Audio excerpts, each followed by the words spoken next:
Dalam sebulan terakhir ini, publik tersedot perhatiannya pada kasus pembunuhan Brigadir J yang melibatkan Irjen Verdi Sambo. Pada kesempatan ini, Pinter Politik menghadirkan expert, yakni Letnan Jenderal TNI Purnawirawan Sutioso, yang akrab disapa Bang Yos. Beliau berpengalaman di pasukan khusus TNI seperti Kopassus dan Kostrat, kemudian menjabat Gubernur DKI Jakarta 2 periode, dan terakhir menjadi Kepala Badan Intelijen Negara. Berdasarkan pengalaman Bang Yos, bagaimana Bang Yos melihat konstruksi skenario tembak-menembak dalam kasus ini?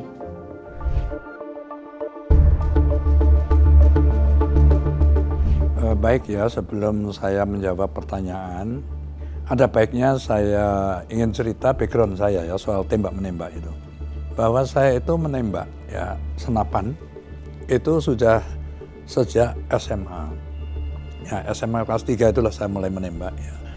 Kemudian saya sempat kuliah masih terus menembak gitu, lalu saya masuk Taruna apalagi kan ya, dapat senjata api, tentu saja saya bahkan menjadi tim menembak Taruna Akademi Militer dulu kan. Nah, setelah saya lulus Akademi Militer, kita mendapatkan inventarisir ya perwira Kopassus itu bukan saja senapan tapi juga pistol gitulah. Saya berpikir saya sudah mahir nembak senapan, maka saya memperdalam menembak pistol gitu.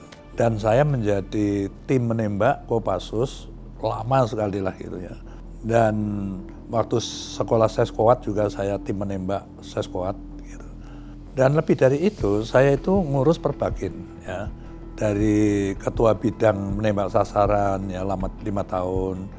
Kolonel pangkat saya waktu itu, lalu saya menjadi wakil ketua umum ya, wakilnya Pak Edi Sudrajat ya 5 tahun lagi, lalu saya menjadi ketua menggantikan Pak Edi Sudrajat, ketua Perbakin. Jadi jumlahnya di Perbakin itu saya 15 tahun gitu. Saya ingin mengatakan bahwa saya amat paham soal menembak baik senapan maupun pistol ya. Dan saya ingin cerita ya, menembak pistol itu lebih sulit dari menembak senapan, itu udah pastilah ya. Dan ada 2 jenis memang nembak, kalau yang untuk pertandingan ya, yang untuk pertandingan yang dinilai prestasinya gitu itu pakai tangan satu begini ini. Tetapi kalau combat untuk perang-perangan itu pakai 2 tangan gitu ya. Tentara polisi biasanya nembak ya pakai 2 tangan ini dalam melaksanakan tugas. Itu saja. Nah, pada saat atlet itu dilatih dengan menembak sasaran itu ya. Bagus sekali hasilnya, tetapi pada saat dia pertandingan itu beda lagi ya, karena itu mempengaruhi mental petanding dia gitu, kadang-kadang bisa jeblok gitu kan. Nah, begitu juga terjadi prajurit. Yang saya maksud prajurit di sini adalah apakah dia TNI apapun Polri, aku yakin sama lah gitu. Pada saat dia menembak ya sasaran itu juga bisa membalas kita, itu menjadi beda lagi gitu. Kadang-kadang orang itu bisa ngewel begini nih tangannya nih ya, karena mentalnya nggak siap gitu kan. Nah, oleh karena itu pada saat berembus cerita tentang tembak-menembak yang terjadi di rumah Irjen Verdi Sambo, itu dari awal saya sudah menilai ini aneh sekali gitu. Ya, kalau ceritanya itu Brigadir J itu ada di bawah posisinya, lalu Baradae ada di atas gitu loh. Lalu yang pertama brigadirnya nembak nggak kena gitu kan, bahkan 7 kali nggak ada yang kena. Ya, sementara yang dari atas nih, Brigadir E itu nembak bawah gini 5-5-nya kena semua. Menembak ke bawah begini itu lebih sulit daripada ke atas. Gitu. Mengapa?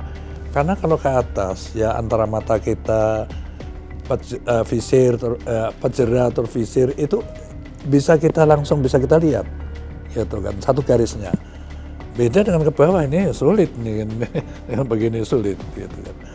Kenanya nggak tanggung-tanggung, semuanya mematikan kepala dan dada. Jadi cerita itu dari awal saya sudah mulai ini sangat tidak masuk akal gitu. Berarti skenario ini memang sejak awal tidak masuk akal secara common sense.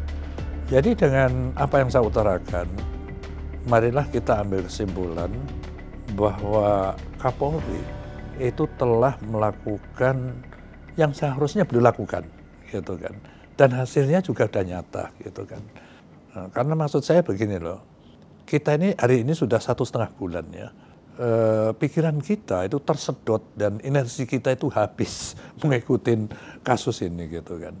Mengapa kita kok tidak lebih baik mencurahkan pikiran itu yang kira-kira menyangkut kehidupan hajat orang banyak atau masyarakat. Apa itu? Menurut saya saat ini adalah menyikapi kondisi global yang kurang menguntungkan ya. Akibat pandemi yang berkepanjangan, ya baik itu akibat perang antara Rusia dan Ukraina gitu kan. Dan itu melanda seluruh negara termasuk kita gitu. Nah, penjelasan Bang Yos tadi itu menjadi pencerahan kan soal skenario tembak-menembak yang melibatkan Irjen Verdi Sambo.